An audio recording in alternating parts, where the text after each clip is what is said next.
Vamos ler as Escrituras, nós vamos ler em dois lugares, em duas ocasiões. Nós vamos ler aqui em 1 Samuel, capítulo 26, do verso 7 ao verso 11. Depois nós vamos ler o Salmo 105 e o alguns versículos do Salmo 105, né? Mas primeiro é 1 Samuel capítulo 26, versos 7, 8, 9, 10 e o versículo de número 11. Nós vamos falar sobre zona de perigo, né? Zona quer dizer um território, um lugar, como zona rural, zona urbana. E existe uma zona de perigo que todos nós às vezes, como uma placa, não é?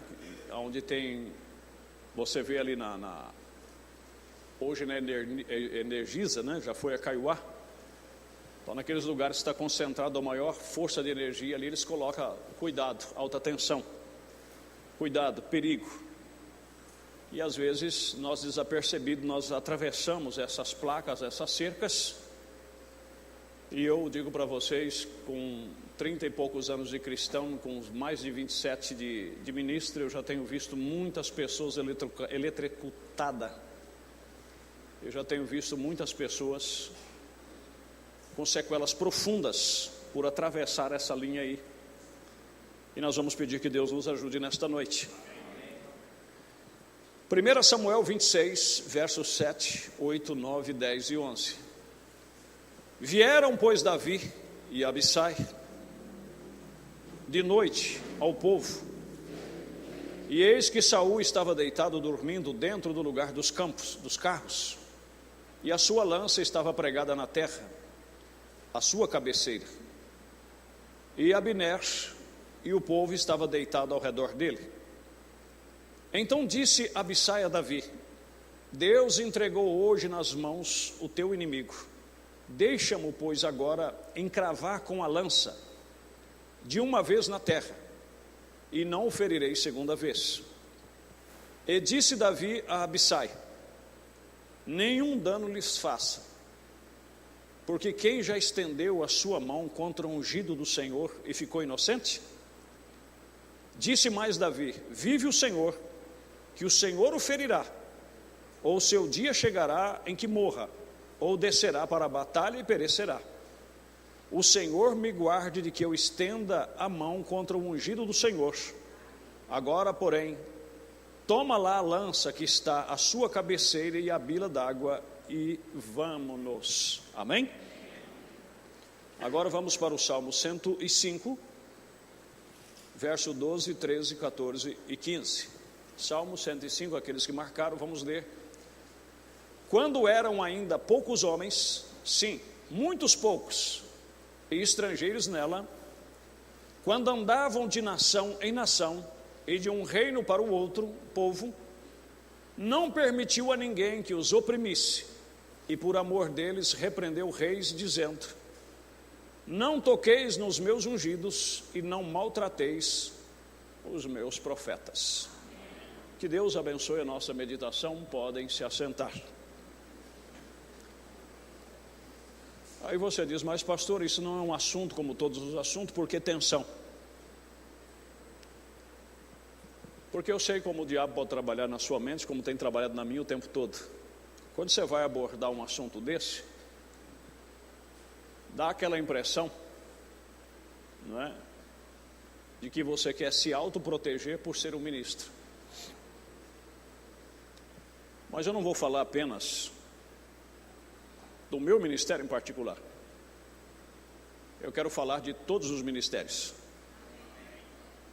de todos os homens que foram ungidos por Deus para fazer um trabalho, dentro da vontade perfeita ou permissiva.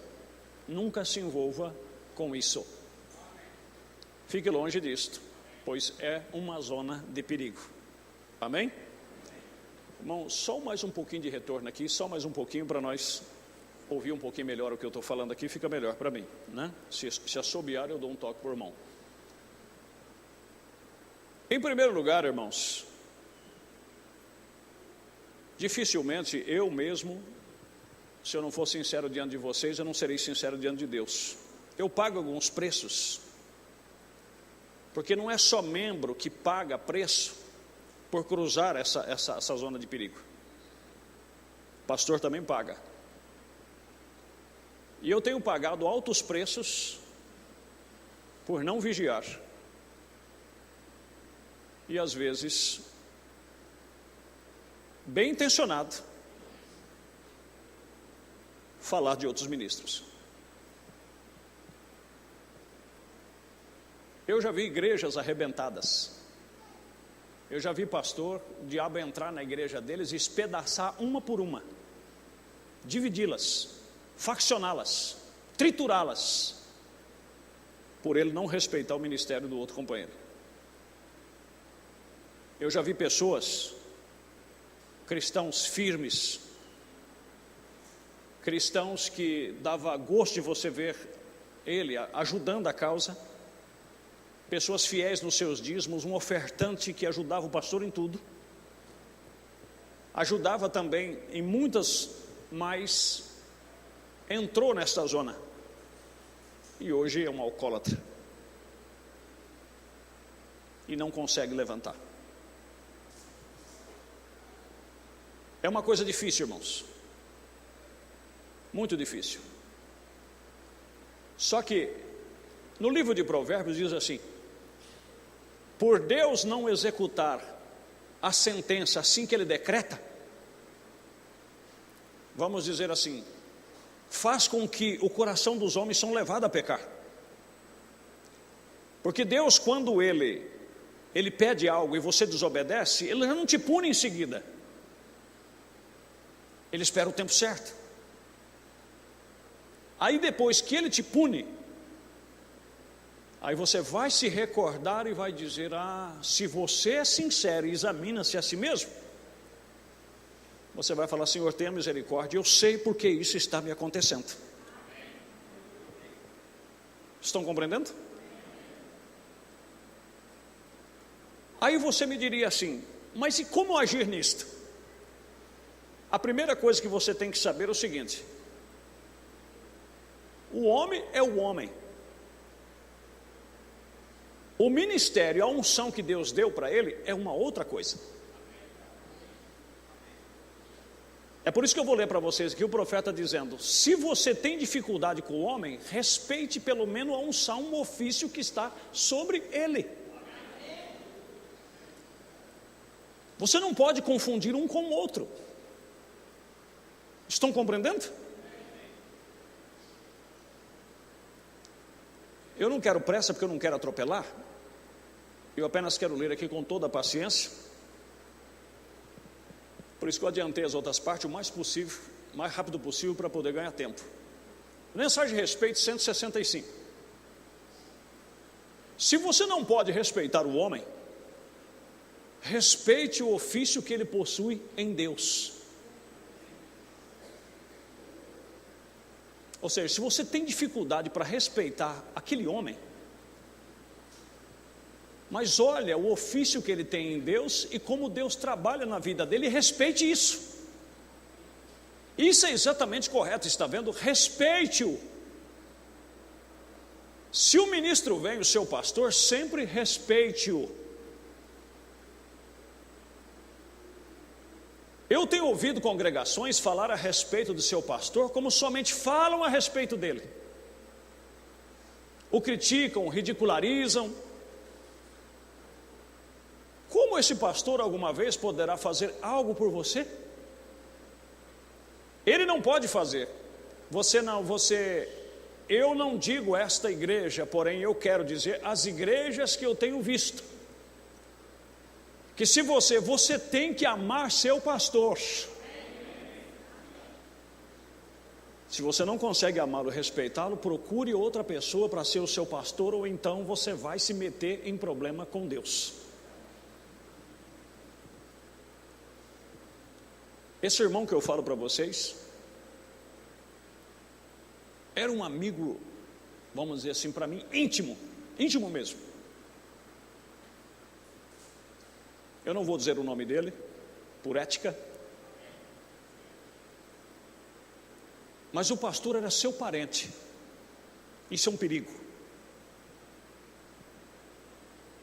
E a gente convivia muito junto. E como Deus, como minha testemunha, eu sempre dizia para ele, eu falei, olha, você não pode confundir as coisas. Não é porque ele é teu parente, você tem que tratar ele desse jeito, porque Deus não se agrada disso. Ah, mas ele está errado. Eu falei assim, ele pode até estar. Mas Deus não se agrada que você o trate dessa forma e fale dessa forma. Se você acha, tem dificuldade para respeitá-lo, porque é seu cunhado, e porque você conhece suas fraquezas, você conhece os seus problemas, as dificuldades dele. Então, pelo amor de Deus, quantas vezes eu disse para ele, então você escolhe outra pessoa para ser o seu pastor, vai lá, leva o seu dízimo, toma a sua ceia, busque seus conselhos e ajude ele da maneira que você pode, mas não faça isso. Mas não tinha jeito. Não, a verdade tem que ser dita. Então vai. E o diabo entrou na vida dele e acabou com ele, coitado.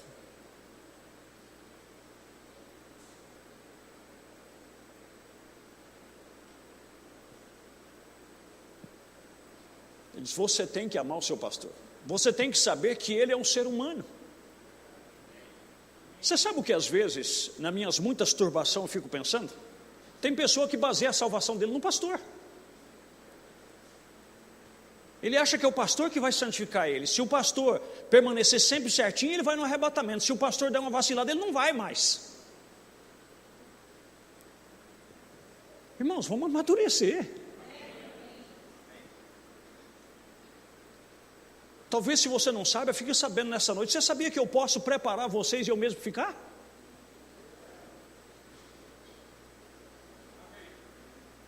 Eu poderia ler aqui, o tempo não permite, Paulo dizendo, eu submeto o meu corpo à servidão e procuro mortificar os meus membros que estão na carne, para que depois de eu pregar a muitos, eu mesmo não venha ficar de fora. Isso quer dizer, se eu não fazer a minha parte para com Deus, eu vou pregar para muitas pessoas, mas eu mesmo vou ficar de fora. Se amanhã ou depois eu me tornar um vagabundo, um bêbado, aí se você me ver debaixo de um pontilhão, se tudo que eu preguei até hoje é a verdade, você tem que seguir aquela verdade. Não é porque se eu for para debaixo de um pontilhão que você tem que ir também. Porque você não está crendo num homem. Se você pensa que o que você ouviu, o que você aprendeu até hoje é capacidade humana, é o pastor Paulo, então é melhor você mudar de opinião. Porque um homem não consegue fazer isso. Tem que ser Deus fazendo isso.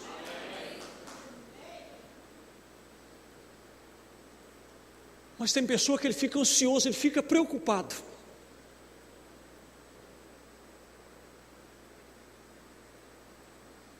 Você tem que saber que ele é um ser humano. Todavia, Deus lhe tem feito o seu pastor. E o Espírito Santo tem feito superintendente, então você tem que respeitá-lo daquela maneira. Agora nós vamos entrar numa parte forte aqui, por isso que eu fiquei tenso. Essa colocação aqui, ó. E não importa o que o pastor tenha feito.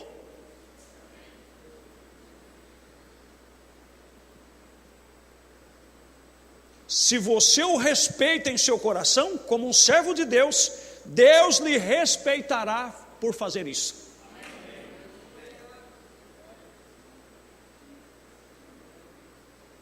Mas por que não importa o que o pastor tenha feito? A Bíblia diz que você, Hebreus 13, 17 e verso 7, obedecei os vossos pastores que vos falaram a palavra de Deus, a fé dos quais imitais, atentando para a sua maneira de viver. Eu tenho que ter uma vida, um respaldo para ocupar essa função. Isso é real, é bíblico. Estão entendendo? Mas por um outro lado, não é a minha vida que vai te preparar. Porque ainda que por trás eu vivesse uma vida devassa, mas se o meu ministério é verdadeiro, você será preparado. Mas se por um outro lado, eu posso ser o homem mais justo, mais certinho do mundo, mas se eu não tiver ministério, não tem como eu te preparar. Porque em si é o ministério que prepara. Eu não sei se está sendo claro para os irmãos.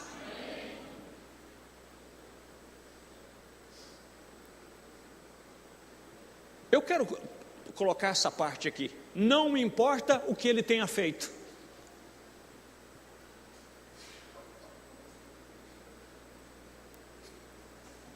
Eu vou aqui, depois nós podemos ir para a Bíblia.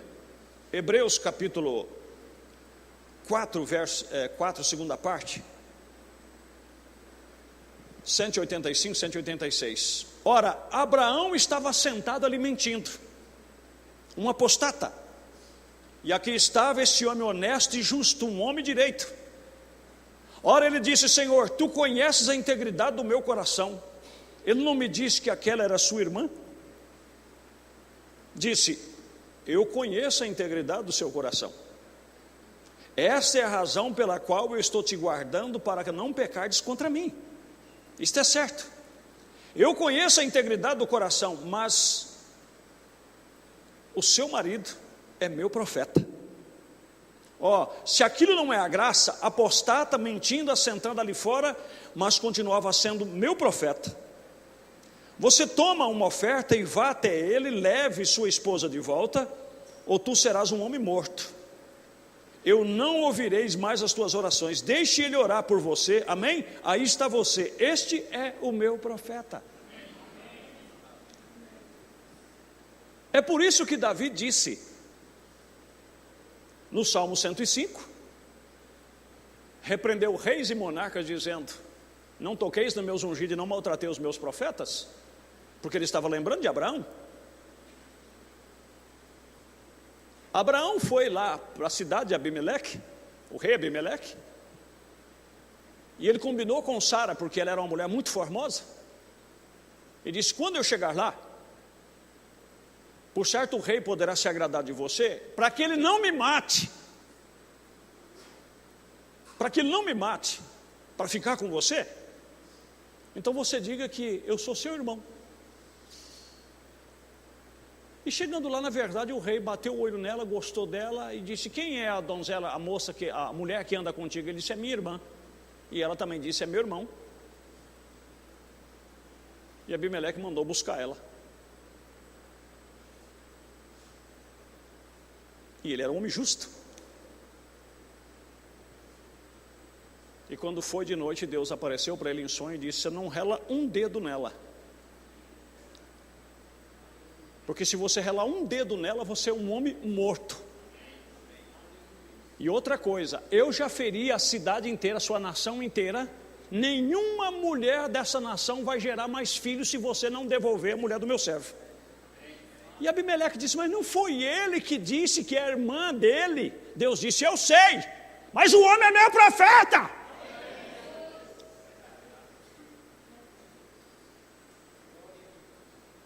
Por isso diz o profeta: não importa o que ele tenha feito, é seu pastor, respeite-o.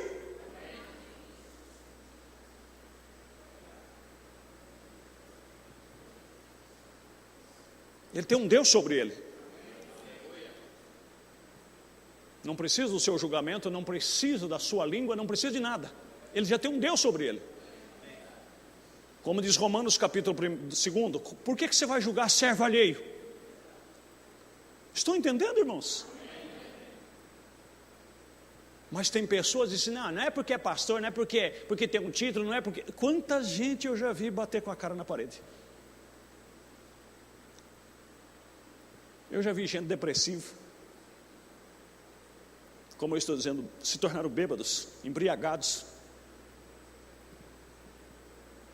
Igrejas despedaçadas, porque levantam os desordeiros que querem cargo, e vai lá nesse determinado pastor, se não tiver vigilância, e chega lá e fala: é porque ele está errado, porque ele fez isso, porque ele fez aquilo. Ele não quer saber de nada, quer saber que vai ter um povo para ele apacentar. Prefere escutar o camarada ali sem testemunha, sem prova, sem nada, porque tem um povo atrás dele, porque o negócio é pegar o povo. e ele não sabe que o diabo está por trás daquilo. E ele escancarou uma porta e ele tocou em uma unção ali. Por isso, igreja, eu quero que você preste bastante atenção. E nós vamos unir essas duas escrituras. Quem estava certo, Saul ou Davi? Saul tinha sido escolhido rei e se apostatou, Deus o deixou. Não foi Davi que foi de casa em casa, de casa em casa, e disse: eu seria melhor rei do que esse homem. Não. Foi Deus que pegou o profeta, pega o seu vaso, o seu chifre cheio de azeite, o seu vaso, vai lá na casa de Jessé o Belamita e unja um rei para mim. E ali trouxe todos os filhos de Jessé. Davi nem sequer foi convidado, porque era o menor. E quando Deus reprovou todos os filhos de Jessé, o Belamita, aí mandou atrás de Davi. Quando Davi veio, Deus disse: eis aí o meu ungido.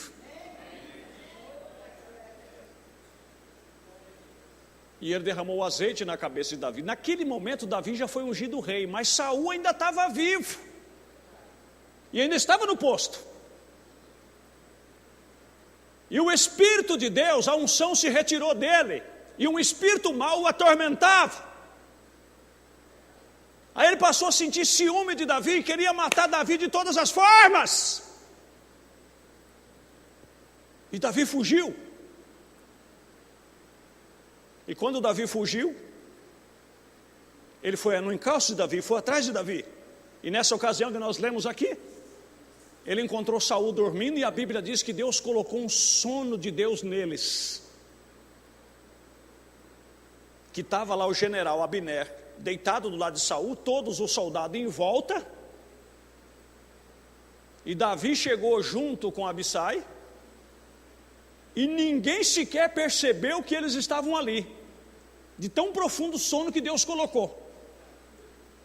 E ainda tinha um pregador junto com Davi, que era o seu primo, o irmão de Joabe, e falou assim: olha, Deus entregou ele nas tuas mãos. Davi disse: entregou coisa nenhuma. Aí você vai ver por que Davi teve um reino abençoado. Você quer ser abençoado? Então respeite as coisas de Deus. Tenha temor. Não se meta onde não deve. Não atravesse a zona de perigo. Estão compreendendo? Ele disse: olha, Deus entregou ele na tua mão. É só você falar: faz, eu vou pegar uma lança, eu vou encravar ele. Davi disse: não faça nenhum mal a ele. Você acha que ele, sendo um homem espiritual, ele não lembrou que Saul estava errado? Que não tinha maldade nenhuma nele? Mas você acha que ele também, sendo um homem espiritual, ele não lembrou que Abimeleque é que estava certo e Abraão estava errado? E mesmo assim Deus disse para Abimeleque: vai, devolve a mulher para ele, e ainda peça que ele ore por você, ou então você morre e a nação inteira será amaldiçoada. Aí Davi lembrou e disse para ele: quem já tocou no ungido de Deus e ficou inocente? Viu aonde Davi lembrou? Ele voltou lá em Abraão e ele disse: eu não posso fazer isso. Se ele tiver que morrer, ele vai morrer na peleja, ou Deus vai tirar a vida dele, mas a minha mão não será contra ele.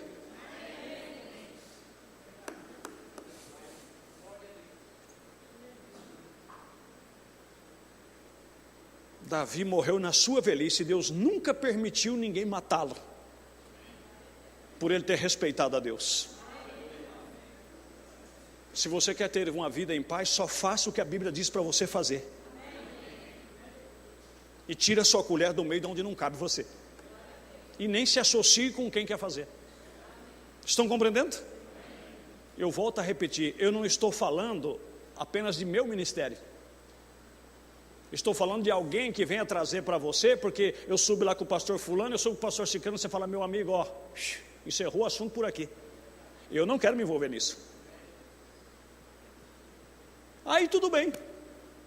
Saul foi lá para peleja com os filisteus e morreu. E veio um camarada trazendo as notícias com a manilha de ouro dele e com a coroa. E disse, olha, está aqui meu rei, porque... Eu disse, mas como é que você sabe que Saul morreu? Aí ele foi contar a história. Saul ainda estava todo com a vida nele, porque ele lançou sobre a sua lança, e ele não queria ser morto pelos filisteus. Ele falou para mim, dai sobre mim. E eu peguei, saquei da minha espada, matei ele, e aqui é a hora que está a coroa para o meu rei, está a manilha, querendo fazer moral com Davi. Davi falou, epa, peraí. Então você matou Saul? Matei e trouxe para o senhor aqui, ó. Ah, meu Deus do céu. Davi disse, você não temeu matar um ungido do Senhor? Ele disse, a tua própria boca confessou. O teu sangue será sobre você. Falou para um dos moços dele, mata ele. Matou. Aí Davi voltou, o que fez Abner? O pai tinha morrido. Abner sabia que Deus já tinha escolhido Davi, mas por razões políticas foi lá no filho de Saul, convocou Israel e colocou o filho de Saul como rei. Davi poderia ter dito, não, Abner, Deus me chamou antes, porque foi o profeta Samuel que foi lá me ungir. Davi ficou tranquilo, Davi nunca buscou reino. Ele nunca suplicou por aquilo. Davi ficou lá no seu lugar. A tribo de Judá disse, vem você e seja rei sobre nós. Aí ficou Davi sendo o rei da tribo de Judá e Benjamim, enquanto que as outras 10 tribos ficou com o filho de Saul. Aí vai os servos de Saul e conspira contra o rei. E o mata de noite e anda a noite inteira para levar a cabeça dele para Davi para fazer moral também. Ele disse, onde é que vocês vêm? Ele disse, olha, eu sou servo do filho de Saul. E como nós sabemos que Deus falou que você é o rei, que Deus confirmou o reino para você, então nós cortemos a cabeça dele, ele estava dormindo, nós cortemos a cabeça dele, e está aqui a cabeça dele, agora você pode ser rei em todo Israel. Davi disse, ah, meu Deus do céu. Em outras palavras, que diabo vocês fizeram? Falou para os moços, ó, a boca deles mesmo confessaram que eles matou um homem justo, dormindo. Um ungido de Deus, porque o sacerdote ungiu ele como rei. Ah, mas aquela unção porque era ruim, porque o Deus já tinha ungido. Perfeita ou permissiva, ele tinha uma unção sobre ele. Davi disse, eu não vou pecar nisso, meu reino será livre disso. Foi lá e a cabeça deles também. Meus irmãos, isso tudo foi imputado sobre o reino de Davi. Vocês estão compreendendo? Preste atenção em algo que você vai se espantar quando você vê. Mas eu sei que vocês são espiritual, vocês poderão entender claramente isso aqui, né?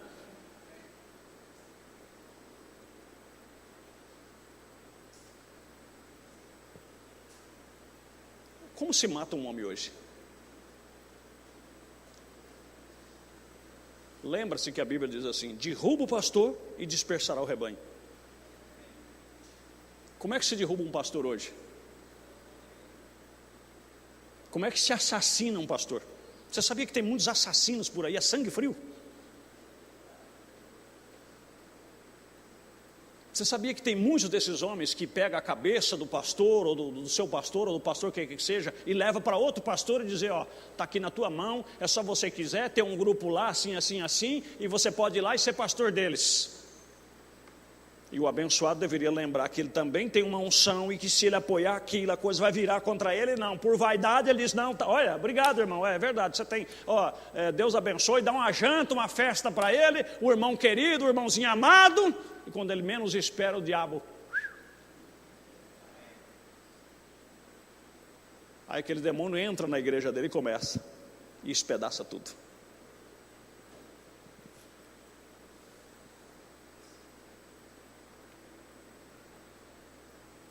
Hebreus capítulo 7, segunda parte, 112. E vocês, pessoas com esses temperamentos de lâmina de serra, que estão sempre descarregando em alguém, não podem tolerar. E coisas como essas, tenha cuidado. Você é culpado se falar uma palavra contra o seu irmão que não seja certa. Irmãos, quando a Bíblia diz assim, não falei mal uns dos outros, como meditamos ontem ali em Cambé, como é que você vai falar mal de uma pessoa se ele não fez um mal? Para você falar mal, ele tem que ter feito mal, mas Deus não quer que você fala.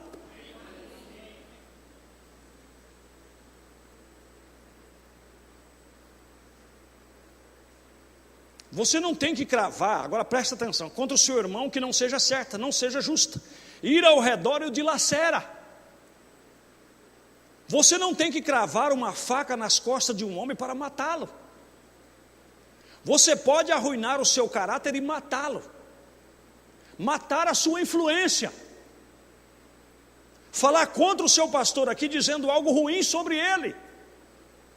Você não fez menos que atirar nele.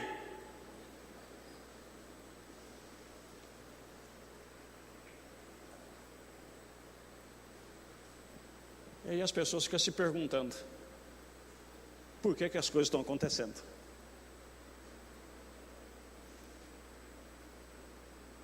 Você pode arruinar o seu caráter e matá-lo, matar a sua influência, falar contra o seu pastor aqui, dizer algo ruim sobre ele. Você não faz menos que atirar nele, dizer algo que não era certo sobre ele. Bem, isso matará a sua influência para com as pessoas e coisas como aquelas. E você é culpado disso. Você é culpado disso. Estão entendendo, igreja? Porque esse demônio trabalha assim.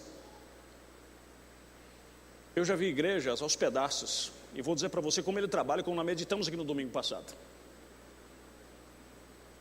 Ele levanta um rumor, e ele pouco está preocupado se ele pode provar o que ele está falando, se aquele rumor é verdadeiro ou deixa de ser. Ele levanta aquele rumor, envenena as pessoas com aquilo, crava facas e facas e facas naquele ministério, e depois que o camarada já está quase sem vida, que ninguém mais dá crédito para ele, que todo mundo tem dúvidas sobre a sua cabeça, sobre aquele ministro, aí o que ele faz? Aí ele quer uma reunião, é como aquele covarde daquele filme que vocês já assistiram, O Gladiador.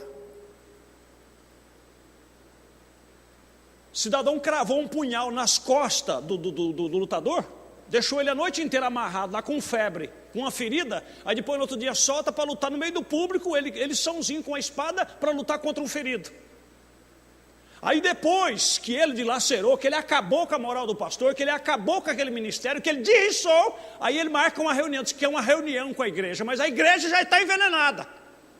Que reunião vai ser essa?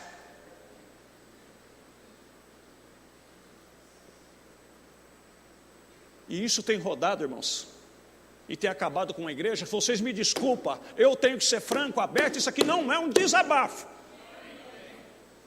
Vocês sabem por quê? Vocês querem saber por quê? Porque muitos vêm na igreja para boiar. Vem aqui para ficar aéreo, não preste atenção no que é ensinado e no que é pregado. Porque a primeira oportunidade que o diabo tem aqui nele, ó, e ele não tem como se defender, porque ele não aprendeu nada.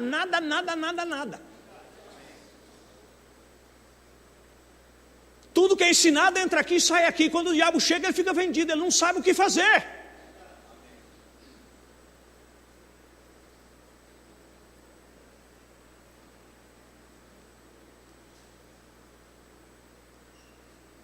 Mas você diz, mas e se ele é culpado? E se é verdade?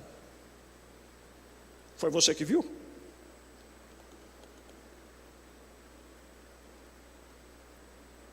Quem viu tem por obrigação de ajudar ele, não você. Você não é juiz. Estão compreendendo? Eu só vou dizer de um caso que chegou até mim há muito tempo, e eu vou dizer para vocês como é que a coisa funciona.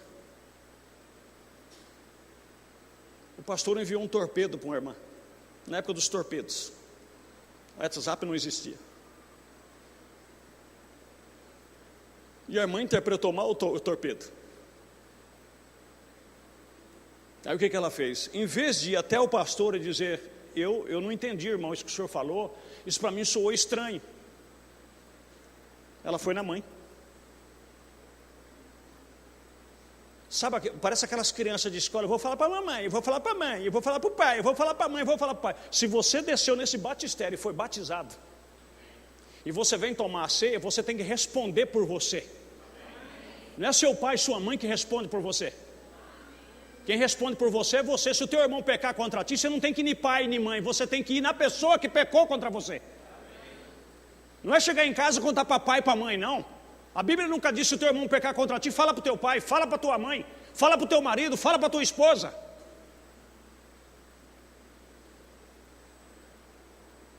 E aí a mãe falou para a tia, que também era da igreja, a tia falou para as primas e virou aquela coisa. E aí um entrou no meio, se aproveitou porque já tinha suas intenções. Aí quando já tinham esfaqueado mesmo o pastor, aí chamou a igreja para uma reunião. Que reunião vai ser essa? Só virou carnalidade. Resultado, a igreja terminou em nada. Mas tudo por causa de um povo sem instrução. De um povo que lê, e muitos adeptos de um espírito religioso, que chega e fica com as vistas fracas, de tanto ler a mensagem. O que é que está fazendo com tanta leitura? Que não sabe se defender e agir como tem que agir.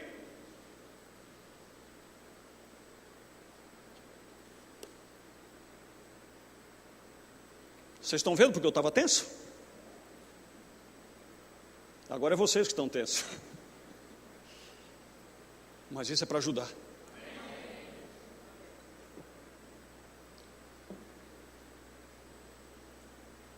Tudo por causa de uma má interpretação. Uma má interpretação. Se vocês me permitem, eu não tenho tempo para ler tudo. Vocês vão ver onde é que o diabo interpreta. E passa para as pessoas. E é por isso que ele trabalha dentro desse campo. Mas eu de hoje em diante eu estou livre do sangue de vocês e de quem ouvir essa pregação na internet.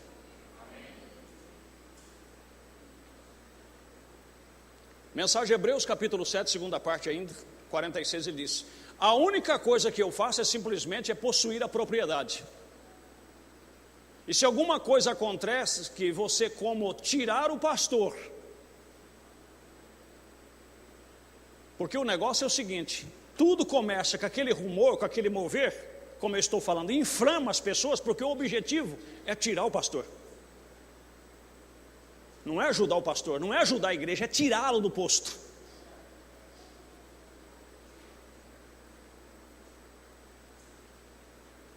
E eles querem tomar um voto naquilo. Você não poderia pedir a um diácono para fazer aquilo. Que a pessoa diz assim, ó, eu vou procurar irmão, você sabe que está acontecendo um negócio aí, irmão, é melhor você procurar um diácono. Quem te falou que você tem que procurar um diácono por causa de um problema que você está com o pastor ou que você sabe de um problema? Se o teu irmão pecar contra ti, vai entre ti e ele só.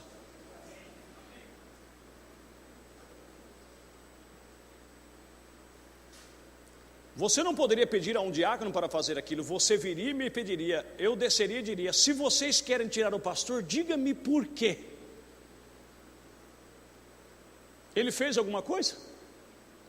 Sim, nós o pegamos bêbado. Ou nós o pegamos fazendo isto ou fazendo algo que não era correto. Vocês têm 3 testemunhas disto?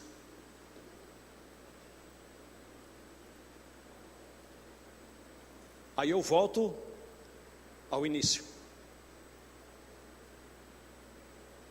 Mas não precisa de testemunha. Basta vender o assunto. Porque a partir do momento que já passou o assunto com testemunho ou sem testemunho, já é o motivo para as pessoas perder o sono, perder a fome. Por quê? Porque eles acham que se o pastor cair, eles vão cair junto. Se o pastor for para o inferno, eles vão também. Eles não sabem diferenciar que o pastor pode estar errado, mas o ministério dele é verdadeiro, é real. E vamos ajudar a levantar o homem para que o ministério continue. Mas as pessoas não olham isso, eles acham que se o pastor errou, o ministério acabou. Tinha um pastor aqui na região, antigo, e ele caiu em fornicação. E a coisa foi comprovada, tudo certinho. Eu vi outro pastor relatando isso. E a igreja o perdoou porque o amava e sabia que o ministério dele era verdadeiro.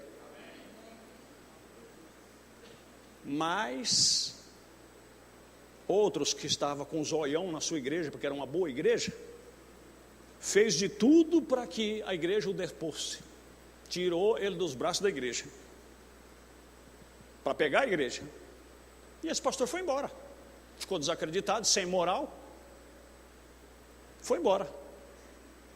Você sabe o que aconteceu? A igreja que ele estava, que era uma igreja, porque ele tinha ministério, murchou. Os outros não conseguiram dar continuidade ao trabalho que ele estava fazendo. E ele foi para um lugar sem ter uma alma naquele lugar. E hoje, ele tem 3 igrejas grandes lá. Tudo igrejas com mais de 100 membros cada uma. Na igreja, na cidade que ele está morando e nas cidades vizinhas. Ele cometeu um erro, mas aquilo não matou o seu ministério. Ele tinha ministério. Tem ministério. Eu não sei se vocês estão conseguindo entender.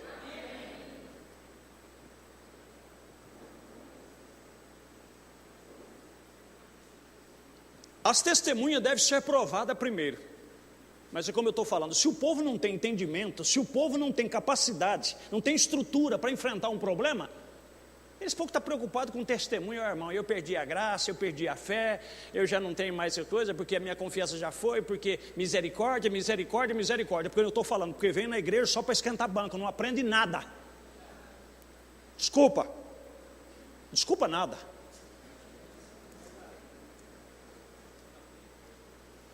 As testemunhas devem ser provadas primeiro. Não aceite acusação contra o presbítero, senão com 2 ou 3 testemunhas. E que sejam elas provadas primeiro contra um presbítero. Então, você tem que afirmar isso, que você viu isso e provar que você viu isso. E então, se você viu, então aquele pecado é repreendido abertamente que está errado. Então dizer, congregação, vocês querem trocar o seu pastor? Aí se a maioria dizer que troca, amém. Se a maioria dizer que não, ele continua. Mas o fator que eu digo da má interpretação é no início do assunto. É que se alguém quiser mover o pastor, ele tem que apresentar um motivo. Porque, como diz o profeta, nós o surpreendemos, bebendo. Vamos dizer que algum de vocês aqui me surpreenda bêbado. Estão entendendo? De repente eu estou, desculpa, eu estou meio amargurado de espírito, como a Bíblia diz que vinha para os amargurados de espírito. Você chega numa conveniência lá e eu estou atolado num vinho suave lá, que eu estou cochilando em cima da cadeira e você tem que me pegar pelo braço e me levar embora. Você me surpreendeu numa ofensa grave? É ou não é verdade? Mas se você disser, eu amo o meu pastor e eu lhe perdoo, você esperaria eu ficar sóbrio? Você iria entre eu e você só e dizer, pastor, o que aconteceu? E eu com sinceridade dissesse, irmão, eu perdi o rumo do trilho, eu estava desgostoso, eu estava desorientado, e eu acabei fazendo que nem Noé, eu exagerei. O irmão me perdoa de todo o seu coração, pastor, pelo amor de Deus, me abraça, me perdoa, ninguém mais tem que saber daquilo. A má interpretação está aí. Não é porque ele me surpreendeu que agora tem que trazer diante da igreja, irmão, seu negócio que o pastor tem um pecado para confessar. Eu não pequei contra vocês, eu pequei contra aquele irmão que viu. Quando você comete um pecado, você não pecou contra a igreja, você pecou contra Deus e contra quem você pecou. Então, se o seu irmão pecar contra ti, vai entre ti, ele só não vai à igreja. Vocês estão captando? Aí, Agora, se você não consegue me perdoar, fala, pastor, eu te perdoo, mas eu perdi a confiança no irmão. Como é que pode um pastor fazer um negócio desse? E você fica revoltado, etc, etc. E você fala, pastor, como é que faz? Porque ali é a minha igreja e eu não quero sair dali. Então, para mim o senhor não serve, e aí como é que faz? Aí sim, ele vai trazer, amém? Ele vai pegar uma testemunha também, pastor, eu peguei ou não peguei o senhor bêbado? O senhor não estava bêbado lá de sermão? Estava bêbado. Aí pega mais 2 testemunhas, aí chamaria o copastor, que é o segundo oficial, junto com os diáconos, aí viria diante de vocês e diria, irmãos, o negócio é o seguinte, pastor, o irmão aqui quer mover o pastor. Vocês estão captando agora? O irmão aqui quer mover o pastor, disse, irmão, mas a igreja perguntaria, mas por quê? Não, porque ele tem um motivo. O pastor, ele pegou o pastor bebendo. E ele não tem mais graça para continuar, ele é o nosso irmão, ele faz parte da igreja. Mas aí nem ele poderia me mover, porque ele é apenas um voto. Aí traria diante de vocês, ia ler na Bíblia aqui que os beberrão não é do reino dos céus, ia repreender que aquilo ali foi um erro, foi um pecado, que o pastor não deveria ter feito aquilo, aí é colocado diante de vocês, igreja. Vocês perdoam o pastor Paulo ou não perdoam? Vocês querem que ele perdoe ele por ter se equivocado nisso? Nós já falamos com ele, ele está arrependido e ele disse que não vai beber mais. Conta com as vossas orações. Se vocês, a maioria, disser não, o que é isso? Está perdoado, nós amamos o nosso pastor, sabemos que o ministério dele é de Deus, e não é isso aí que vai atrapalhar nada não, nós vamos em frente. Então nós prosseguimos. Agora eu quero saber aquele irmão, como é que ele vai ficar. Esse é o problema. Segundo o que o profeta diz aqui, ele teria que se unir com os demais e dizer, eu estava errado. Mas será que ele faz isso? Não. Aí ele vai de um em um. Se ele tem um mau espírito, então a questão não foi o meu erro, foi um mau espírito que já estava nele. E ele apenas arrumou um motivo, ele tinha um motivo agora, porque já tinha alguma coisa contra. Porque, meu irmão, se você me ama de todo o meu coração, diz o profeta, eu suportarei você no seu erro. Eu amarei você mesmo no erro. E eu te perdoarei. Estão compreendendo? Mas as pessoas entram nessa zona de perigo. E aí esquece que ali tem uma unção, que ali tem um ministério, e que Deus tem ciúme daquilo. Eu poderia ir mais longe aqui, mas o tempo não permite a ceia. Você lembra daquela vez que o nosso profeta entrou no exaustão? Que ele de manhã foi correr a rede de energia, e ele disse que subiu na escada, o sol estava nascendo, e quando ele foi levar a mão para consertar lá, ele olhou para trás e ele viu como se fosse uma cruz. E ele começou a chorar, lembrou da sua esposa e da sua filha que havia partido. E ele começou a chorar em cima da escada, e o fio de alta tensão passava a poucos centímetros dele. E ele se desequilibrou e disse, filhinha, daqui a pouquinho o papai estará com você. E começou a recitar o Pai Nosso e levou a mão. Quando ele levou a mão, ele saiu fora de si. Quando ele acordou, ele estava lá no chão ajoelhado e chorando, e com o corpo coberto de suor. Você sabe o que o profeta diz ali? Deus não estava me protegendo. Deus estava protegendo o meu dom, porque sabia que era de benefício para vocês. Estão compreendendo, meus irmãos? Vocês sabem por que Deus tem guardado o pastor Paulo até hoje de escândalo, de todas essas coisas? Vocês nunca soube disso?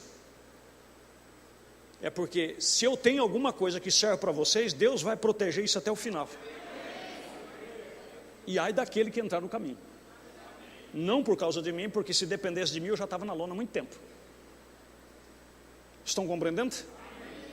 Mas enquanto Deus tiver algo para ser feito, ainda que caia também não ficará prostrado, porque o Senhor o sustentará com as suas mãos.